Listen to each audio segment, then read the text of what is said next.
여러분, 사도행전은 어떠한 책일까요? 사도행전은 예수님께서 부활하시고 지상명령을 주시고 승천하시면서 성령을 보내주셨는데 그 성령을 통해서 초대교회가 태동된 겁니다. 그리고 그 초대교회는 세계 선교의 교두보가 된 겁니다. 그래서 초대교회의 역사 속에 어떻게 성령의 역사가 나타났고, 어떻게 사도들이 바뀌었고, 어떻게 여러분 이적과 표적이 나타나며 하나님의 나라가 어떻게 이루어졌는가를 우리에게 보여준 내용이 사도행전입니다. 동시에 수많은 핍박 속에서도, 환난 속에서도 예수 그리스도를 믿는다는 것이 무엇이며 신앙의 성장과 성숙이 무엇인지를 명확하게 보여준 것이 사도행전이 되겠습니다. 우리 하나님께서 사도행전을 통하여서 우리에게 바라시는 것이 있습니다. 오늘 우리가 꿈꾸는 것이 있습니다. 저는 목회하면서 우리 주님께서 말씀하시던 그 교회를 꿈꾸는 사람입니다. 저는 목회하면서 사도행전에 나타난 그 초대교회를 꿈꾸는 사람입니다. 하나님께서 내게 허락하신 이 삶의 현장, 이 목회의 현장에서 내 생명 다하는 그날까지 하나님께서 허락하신다면 바로 주님이 말씀하시던 그 교회, 사도행전에서 보여준 그 교회, 예배 공동체, 성령 충만한 공동체, 서로 사랑하는 공동체, 능력의 공동체, 증인된 공동체를 이루고 싶은 것입니다. 하나님은 그 일을 위해서 우리를 불러주셨다라는 사실입니다. 그렇다면 오늘 우리는 사도행전을 통해서 다시 한번 하나님이 원하시는 그 뜻을 우리가 바라볼 필요가 있습니다. 사도행전이 탄생되기까지는 오늘 본문 사도행전 1장 1절에서 5절에 보게 되면 세 가지 전제를 이야기하고 있습니다. 사도행전 교회가 태동되기 위해서는 첫 번째로 누가복음이 먼저 있어야 된다는 사실입니다. 그러면 마태, 마가, 누가, 요한 사복음서를 가리켜서 우리는 예수님의 생애를 다 다른 관점에서 기록을 했다고 합니다. 그런데 핵심은 뭐냐? 다 구원에 대한 복음이 되겠습니다. 그렇다면 누가가 우리에게 전해주고 싶은 내용은 뭐냐? 예수님의 오심도 우리에게 구원이고, 예수님의 십자가의 죽으심도 우리에게 구원이고, 예수님의 부활하심도 우리에게 구원이라는 말을 전하고 싶은 거예요. 누가가 우리에게 전해주고 싶은 사건은 바로 예수 그리스도 복음이라는 사실입니다. 그렇다면 여러분, 누가의 모든 관심은 예수님의 탄생부터 전부 다 초점이 뭐냐? 예수님의 오심은 여러분 유대인들에게는 어떻게 보면은 자랑스러운 것이고, 이방인에게는 빛이 되는 것이고, 우리 모두에게는 하나님께는 영광이고 땅에서는 기뻐하심을 입은 모든 사람들 중에 평화로다라고 이야기를 합니다. 그래서 누가복음 1장부터 보게 되면 전부 다 예수님의 오심은 하나님께 영광이요 우리에게는 기쁨과 평화의 소식이고 이방인들에겐 빛이라 그랬어요. 누가의 관점은 철저히 이방인들을 향한 선교적 관점으로 누가복음을 써가고 있다라는 사실입니다. 진정한 사도행전을 알기 위해서는 이렇게 예수 그리스도께서 먼저 우리 안에 역사해야 된다는 사실이에요. 그래서 예수님의 삶과 죽음, 부활, 구원과 그의 하신 모든 일들을 올바로 선포하기 위해 사도행전이 기록되었다라고 말씀을 하는 겁니다. 두 번째로 사도행전이 기록되기 위해서는 부활하신 후 40일 동안 사건이 바로 오순절의 기초가 되어야 된다는 사실입니다. 고난 받으신 후에 예수님이 부활하셨다라는 사실입니다. 예수님의 부활을 확증하고 있다라는 사실입니다.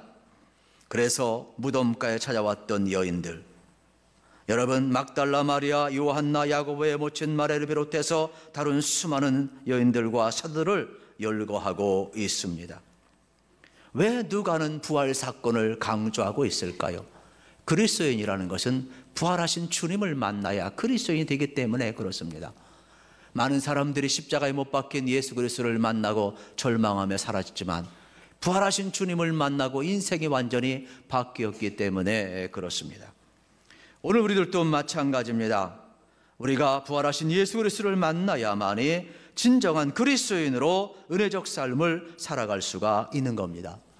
부활하신 주님을 만나지 않고는 그리스도인 될 수가 없습니다. 등록교인은 될 수 있어도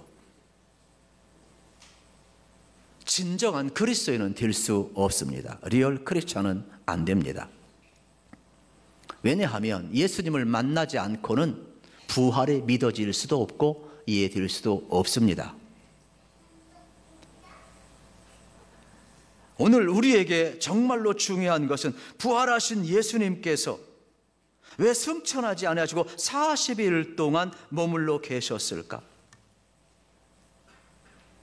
그것은 하나님 나라의 일을 우리에게 더 구체적으로 보여주기 위함이었습니다.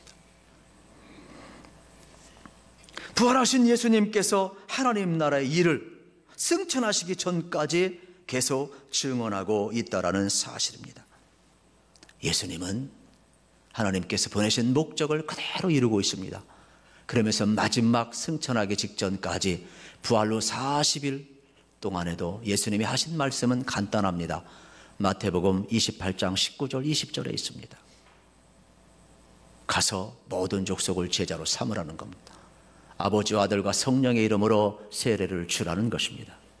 그리고 세상 끝날까지 내가 너희와 함께 있겠다라는 약속의 말씀을 주셨습니다. 예수님이 부활 후 40일 동안 하신 일은 바로 가서 제자를 삼는 일이었고 이 일을 부탁하셨다는 사실이에요. 이 부활 후 40일 동안의 사건이 바로 성령 여러분 강림의 기초적인 사건이 된다는 사실입니다. 세 번째로 아버지의 약속하신 것을 기다리라고 하신 말씀에 순종하며 기다릴 수 있어야만이 사도행전이 기록될 수가 있습니다. 오늘 4절 5절에 보게면 사도와 함께 모이사 그들에게 분부하여 이르시되 예루살렘을 떠나지 말고 내게서 들은 바 아버지께서 약속하신 것을 기다리라.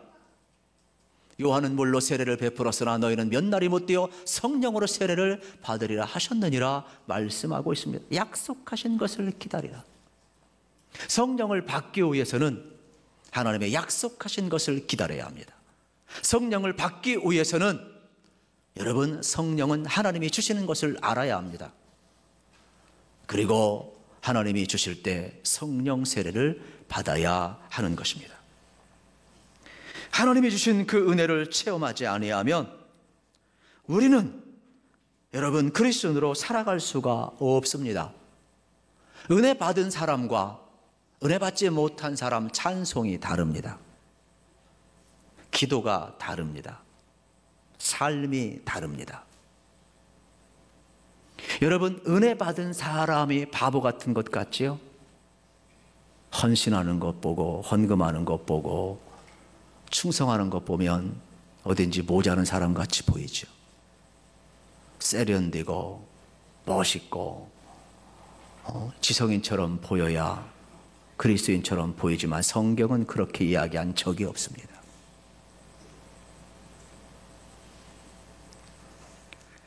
하나님이 약속하신 것을 기다리는 자, 하나님이 주신 것을 믿는 자, 성령이 임할 때 주신 이 명령 앞에 성령 세례를 받는 자, 그 사람이 사도행전을 써갈 수 있다라고 이야기를 하고 있는 겁니다. 마치 사도행전은 오순절 여러분 사건을 점화시키는 것과 같다라는 사실입니다. 예수님께서 40일 동안 천국 삶과 현실 세계를 오가면서 뒤섞어 놓은 삶을 우리는 생각해 보게 됩니다. 제자들은 두려워하고 있습니다. 다락방에 갇혀서 언제 우리도 잡혀갈지 모르는 가운데 서로 그들은 외부 사람을 경계하면서 두려움 속에 있는데 주님이 시공간을 초월하고 투명인간처럼 나타나서 평안할지어다 말씀합니다. 그리고 성령을 받으라 말씀합니다. 제자들은 두려움이 사라집니다. 갈리 바닷가에 고기 잡으러 갔던 시몬 베드로에게 나타나셔서 요한의 아들 시몬아, 내가 나를 사랑하느냐? 주님 물으시고 내 양을 먹이라고 주님 말씀을 하십니다. 마지막까지 내 양을 먹이라, 가서 제자 삼으라고 말씀을 하고 계십니다. 주님은 부활하신 이후에도 여러분 시공간을 초월하셔 천국과 현실의 삶을 오고 가면서 예수님이 누구인가를 명확하게 보여주며 예수를 믿는다는 것이 무엇인가를 명확하게 주님은 보여주셨다는 사실입니다. 그렇기 때문에 오늘 우리도 마찬가지입니다. 우리가 하나님의 말씀을 배울 수도 있고 들을 수도 있고, 여러분이 모태신앙일 수도 있고 신앙생활 잘할 수도 있습니다. 그러나 그것만 가지고는 안 됩니다. 제자들은 예수님 직접 만난 사람들이에요. 직접 말씀을 들은 사람들이에요. 그러나 그들은 십자가에 못 박힌 것만 보았을 때 그들은 두려웠어요. 숨었어요. 배반했어요. 그런데 오늘날 저와 여러분들이 어떻게 여러분 그리스도인으로 산단 말입니까? 기분 나쁘면 튀쳐나가고 마는 거지. 그리스도를 안 만나면 그럴 수밖에 없어요. 오늘 성경은 명확하게 이야기합니다. 그리스도로 산다라는 것이 무엇인가를 명확하게 이야기하고 있는 것입니다. 마치 오순절 사건의 성령의 점화 사건처럼 부활하신 예수 그리스도가 오시고 성령을 보내준 것은 마치 제자들에게 점화시키는 것 같아요. 달나라 가기 위해서 우주선을 만들고 로켓을 쏘아 올릴 때 로켓에 점화가 돼야 돼요. 점화가 안 되면 그냥 우주선은 그대로 있을 뿐이에요. 달나라에 못 가요. 예수 그리스도의 십자가의 사건과 예수 그리스도의 부활의 사건이 여러분 객관적인 사건이지만, 역사적인 사건이지만은 그것이 나와 무슨 상관이 있단 말입니까? 성령이 임하지 않고는 십자가의 능력을 체험할 수도 없습니다. 성령이 임하지 않고는 부활의 권능을 체험할 수도 없다라는 사실이에요. 그래서 사도행전에 있기까지는 아버지의 약속하신 것을 기다려야 돼요. 그리고 하나님이 성령을 보내주는 것을 믿으셔야 돼요. 그리고 하나님이 성령 받으라 명령하실 때 우리는 성령 세례를 받아야 되는 거예요. 그때 우리 인생은요 놀라운 일이 벌어지기를 시작을 하는 겁니다. 위람된 질문을 또 하나 던집니다. 여러분 예수 믿을 때 성령 세례를 받으셨습니까? 성령 받는다는 것은 무엇입니까? 지식으로 받는 것입니까? 체험으로 받는 것입니까? 오늘 우리가 성령 세례 받은 것은 놀라운 일이 아닐 수가 없습니다. 여러분 성령이 아니고서야 어떻게 나 같은 죄인을 십자가에서 사랑하신 그 사랑이 내 사건이 된단 말입니까? 내 굳은 마음이 어떻게 녹아진단 말입니까? 성령이 아니고서는 우리가 어떻게 눈물을 흘리며 회개하며 가슴을 치면서 나는 죄입니다 고백할 수 있단 말입니까? 성령이 아니고서는 불가능한 거예요. 성령 세례 받은 사람은 다른 것입니다.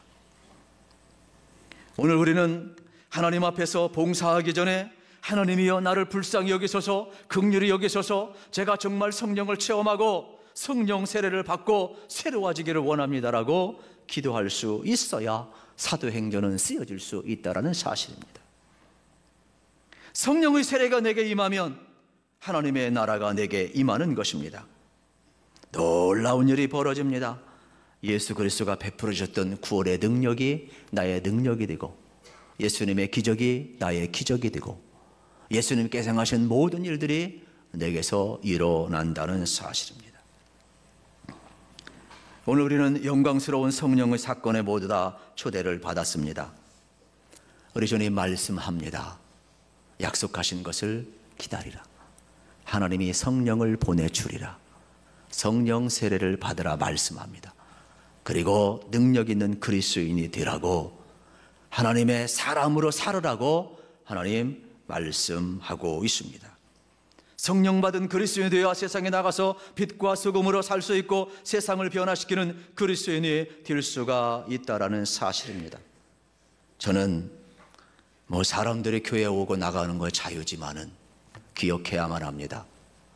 여러분들이 성령을 받고 밖에 나가는 것은 목숨을 걸고 내 생명을 드리기를 원할 때 나가셔야 돼요.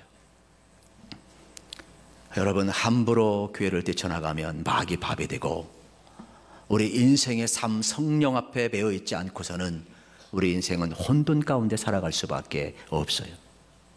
저는 여러분들이 다시 한번 오늘 주신 이 말씀 앞에 온전히 바로 서셔서 꼭 성령 체험하시기를 주의 이름으로 축원합니다.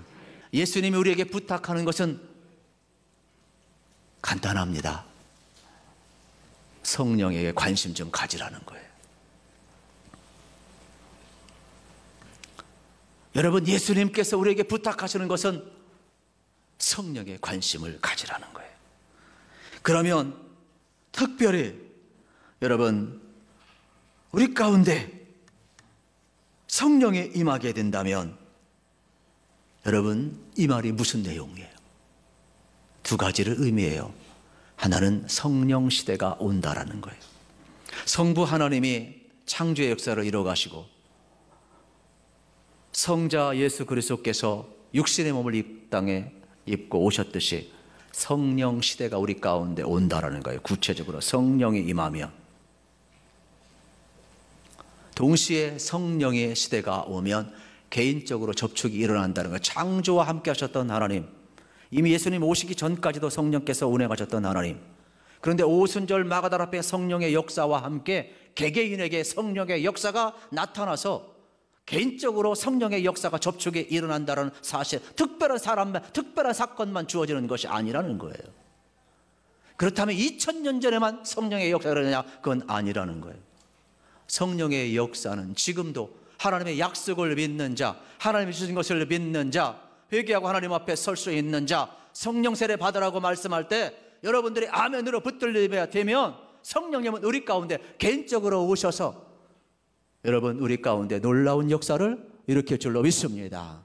그 역사 가운데 하나가 뭐냐면 첫 번째, 능력을 주시는 겁니다. 여러분, 성령님이 우리 가운데 오실 때 초대교인들 생각해 보세요. 배움도 없어요. 가난한 사람들이에요. 그런데 그들은 핍박을 당할 때 배교하지 않았어요. 교회를 떠나지 않았어요. 그들은 목숨을 내어놓고 나아갔어요. 자기 가족을 핍박하고 죽이는 사람, 원수를 상하여 어떻게 했어요? 사랑과 용서의 힘을 가진 능력자들이었어요. 살 속에 스웨딩 것 같았지만 하나님 나라를 꿈꾸며 영원한 소망을 가지고 살아갔던 능력자들이었다는 사실이에요. 이들의 힘, 능력이 어디에서 와요? 하늘로부터 오는 거죠. 성령이 오는 거죠. 초대교인들은 윤리도덕으로 깨끗했어요. 성령의 능력이 임하면 윤리도덕적으로도 깨끗한 거예요. 정직한 거예요. 우리의 삶에 있어도 육체도 힘이 있는 거예요. 성령의 능력이 임하면 기적과 이적과 표적도 나타나는 거예요. 성경 속에 성령의 역사를 가둬둬서는 안 되는 거예요. 우리가 얼마나 여러분 연약하면 하나님의 능력을 성경 속에 가둬놓습니까? 하나님 우리를 초대합니다. 우리 속에 성령의 역사를 보내주겠다고. 성령이 임하면 예수를 주로 고백할 뿐만 아니라 여러분, 하나님 주신 능력 가운데 살게 될 줄로 믿습니다. 그래서 저는 목회 현장 가운데 성령의 나타남과 능력을 더해달라고 날마다 기도하고 우리 성도에게 중보기도를 날마다 요청하고 있어요. 실질적으로 그러한 표적과 이적이 따르기 때문에 목회할 수 있는 거죠. 오늘 우리는 능력자들이에요. 세상을 변화시킬 수 있는 하나님의 사람들임을 성경은 명확하게 우리에게 가르쳐주고 있습니다. 성령의 능력은 우리에게 능력을 주고 우리 정신활동에도 능력을 주고 영에도 능력을 준다는 것을 여러분 알으셔야 됩니다. 또 하나, 성령은 증인된 삶을 살게 하고 있습니다. 우리 그리스도인들은 예수의 증인들입니다. 의심 많은 도마가 예수님 앞에 와서 말을 합니다. 예수님, 나는 내 눈으로 봐야 믿겠습니다. 내 손으로 만져봐야 믿겠습니다. 도마야, 내 옆구리 창자국 만져봐라. 내 손 못자국 만져봐라. 도마가 예수님 손 만지고 옆구리 만지고 무릎을 꿇고 나의 주 나의 하나님 고백을 합니다. 우리 주님이 이렇게 말씀하죠. 내가 보고 믿느냐? 보지 않고 믿는 자는 더 복이 있다 말씀합니다. 여러분, 성령이 임해야 우리는 2000년 전에 예수 그리스도의 그 십자가의 사건이 나의 사건이 되고 성령이 임해야 예수 그리스도의 부활이 나의 부활이 되고 우린 죽음도 두려워하지 아니하고 영원한 하늘의 생명을 이어가며 살 수가 있다는 겁니다. 예수 부활의 생명 그 DNA가 영원한 생명이 우리 가운데 부음받은 역사를 성령이 아니고서야 어떻게 우리가 확증하며 그 삶을 살아갈 수 있느냐 이 말이에요. 그래서 사도행전의 전제 조건은 성령의 역사가 있기 위해서는 이러한 것들이 일어나야 돼요. 여러분도 그렇고 저도 그렇고 우리 교회 공동체도 마찬가지입니다.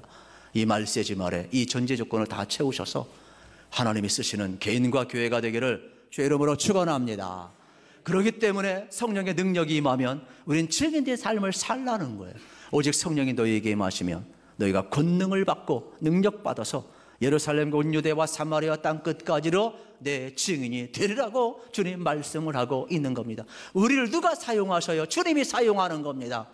여러분 우리 안에 가두지 맙시다. 성경 속에 가두지 맙시다. 우리 삶의 현장에 여러분 성령님을 환영하십시오. 성령님을 모셔드리십시오. 성령님을 인정하십시오. 성령님이 여러분을 바꿔갈 때 얼마든지 여러분은 예수의 사람으로 살아갈 수가 있고 능력 있는 삶을 살아갈 수가 있고 증인의 삶을 살아갈 수가 있다는 사실이에요.